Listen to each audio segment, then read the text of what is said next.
Welcome to another video. Today we are looking at how to start an online business in Kenya, and hey, I'm here. So yes, today we are looking at that. I know you guys have been wondering how to do this, so let's look at that today. So actually there are only 3 steps that you need to focus on if you're going to start an online business in Kenya, and if you're going to start a successful online business, because the truth is not all of these businesses actually work out. Yeah, so if you ask anyone who is running an online business or any business for that matter, you'll often hear that it's not their first business, and the reason why it fails, most of the time it comes down to any of this. So that's why you're only seeing 3 steps here. So there are only 3 steps that I can advise you, or if I was starting out, these are the 3 things that I would pay attention to. Now, so to get started, what's an online business? So from its from the name, you can tell that this is a business that runs online, that runs on the internet. So the opposite of online is offline business. So if you run a kiosk, if you run something like a cyber cafe, if you sell electronics in town, that's an offline business. Yeah, that's an offline business. But for online business, this is something that runs online. Yeah, you just need a laptop, a connection, or a phone, an internet connection, and then of course you're ready to go. Now, to start this business, the first steps comes down to idea. The first thing you need is an idea. What are you going to do online? Yeah, what are you going to sell? What are you going to offer? Because you realize, for it to work, for it to be called a business, you need something to exchange for money. What are you going to give me, for me to give you my money? You understand that? That's where the idea comes in. So there are very many types of online businesses, and I'll only talk about 3 here. So there is, number 1 is what you call dropshipping. So dropshipping it's actually an online business model. It's not business on itself. It's a model where you get, you start selling, you start an online store without stock. Yeah, so the traditional model is, if you're starting an e-commerce business, you need to buy stuff in bulk, of course, and store them somewhere, and then I'll create a website, upload the pictures of your product, and then whenever you receive an order, you pick that product from your warehouse and then you ship it to the customer. But with dropshipping is different. You don't need that product. You only need the picture of the product, and whenever you receive an order of that product, you talk to the supplier of that product. I've said that product a lot. You forward the order of the product to the supplier of the product and then the supplier then will submit or will ship the product to the customer. Now, how do you make money? You make money from the difference between what you paid for the product from the supplier and what the customer paid for. So if you listed that product on your website for, say, 1,000, but the supplier is willing to sell you that product for 500 shillings, how much is your money there? 500 shillings, right? So that's how dropshipping works. So if you have any question about it, let me know in the comments. Then there is another type of online business, affiliate marketing. So affiliate marketing is more of a performance marketing. It's more of an online marketing tactic. Yeah, here you're paid when you refer someone to a business. So if I have so let me use an example of Jumia Call.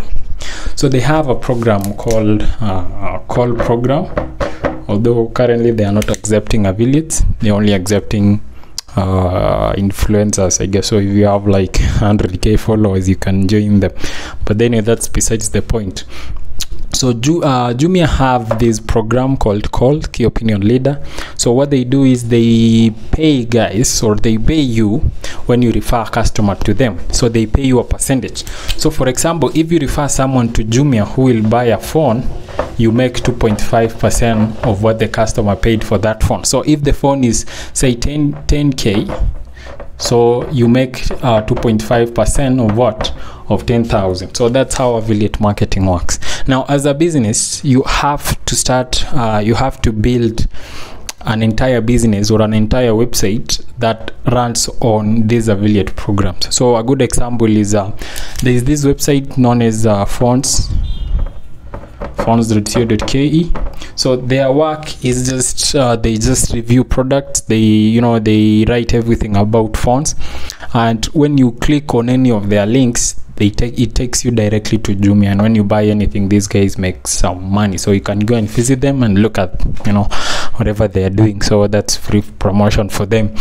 Then another type of business or another idea is blogging. So blogging in itself is a way of expressing yourself, but some people have found a way to make this a business, or to turn this into a business. So here is how they do it. So they first start a website, then they drive traffic to it, and then they display ads on the website. That's one way of making money through blogging. So you show ads on your website. So a good way to show ads is through websites, ad networks like AdSense. We have Ezoic, although Ezoic is not an ad network per se, but just for this case, Ezoic.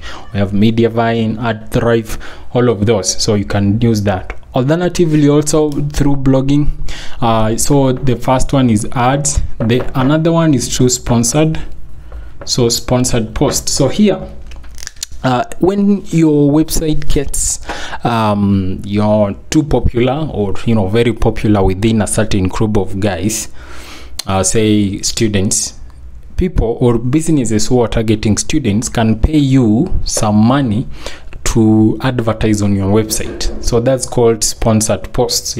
So they can pay you to write a blog post about their business on your website, and that's called now sponsor. So those are two ways you can make money through blogging. So the first thing, of course, now to start a business is now to choose your idea. Now how do you pick the idea? So the first thing is it comes down to your preference. Which one do you like? So between the three, I would prefer mostly to do with affiliate marketing. That's for me. But of course there are others. Now the next thing you need to consider is your passion. What are you passionate about? So if you love writing, blogging might be your way. So that's something else. Then it comes down also to expertise. What do you have? What are you an expert in? So for example, if you are an expert in electronics, if you know much around things like TVs, if you know much around things like phones, then affiliate marketing might work for you, because you can start an online business that only talks about phones, and then you can monetize it through sponsored posts and all that stuff. So that's it. So once you've picked your idea, the next thing is the research. This is where most people get it wrong, because the truth is everyone out here is trying to start a business. So if you don't know what you're getting into, your business is doomed to fail. So under the research, you need to research the market. So what does that mean? If I was starting, for example, a dropshipping business, so say I want to dropship baby products, what I need to do is to assess the market of these baby products. Is there a real market? Because what's the need for me to start a business selling baby product and no one is going to buy?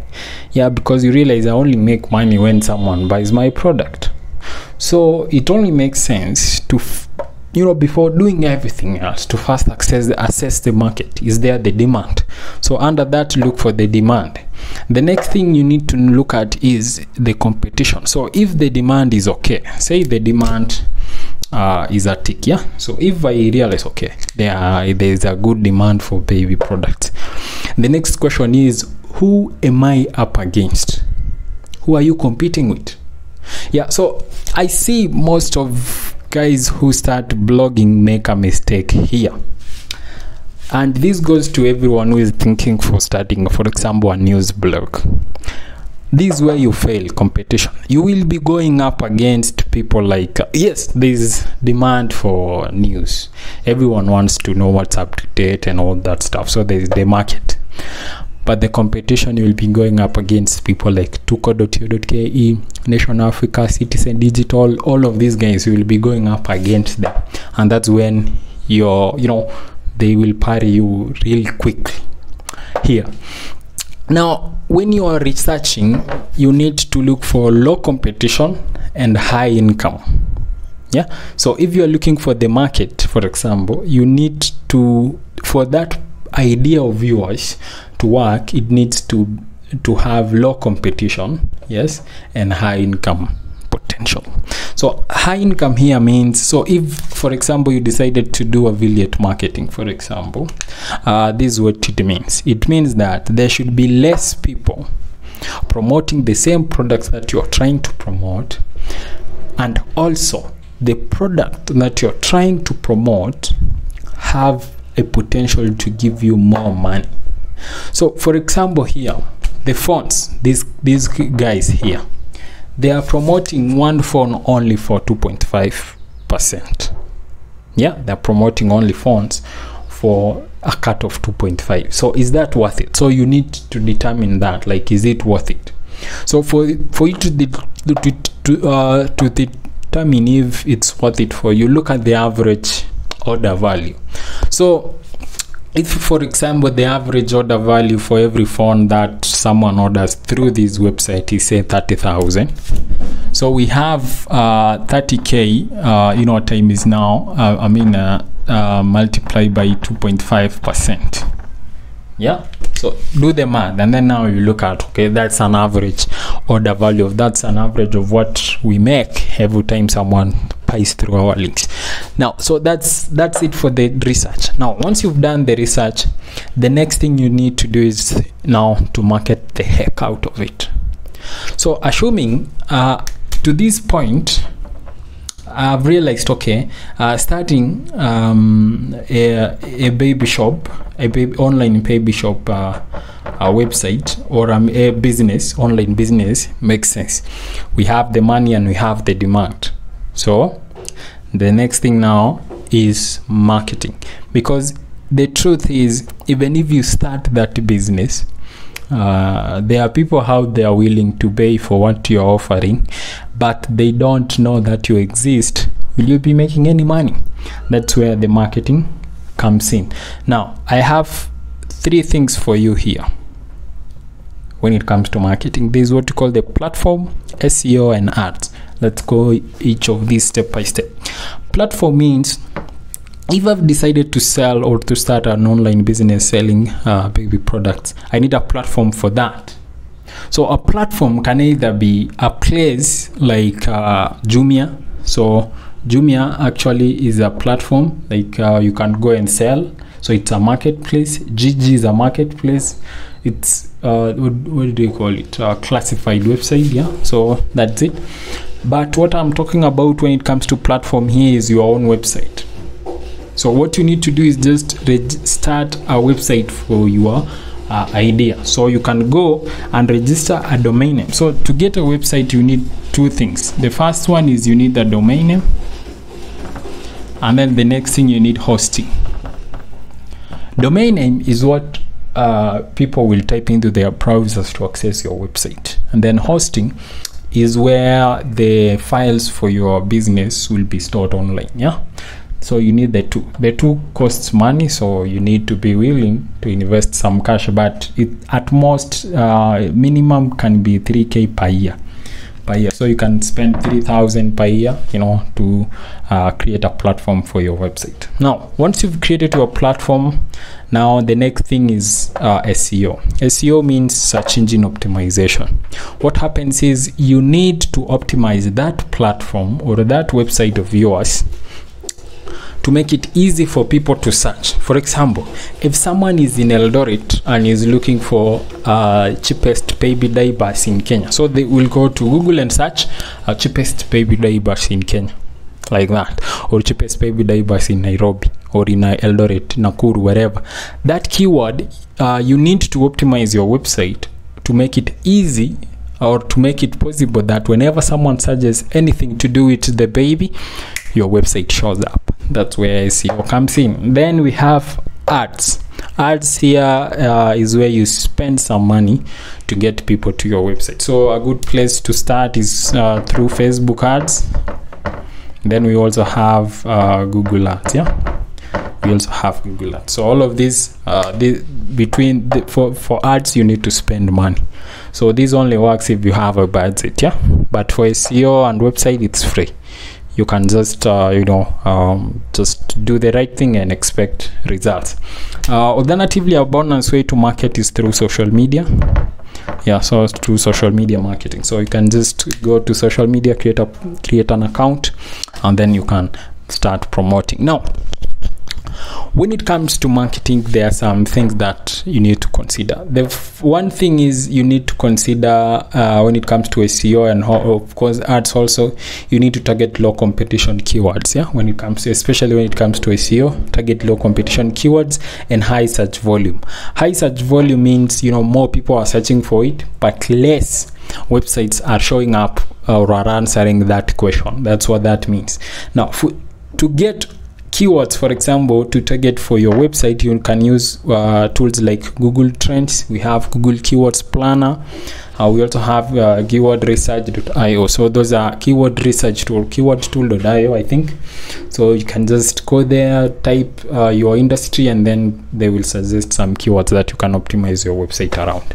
So yes, guys, that's it. That's how to start an online business in Kenya in 3 simple steps. All you need to do is just find an idea, find a good idea that you are passionate about, or you're expert, you have some expertise around it. The next thing is you need to research.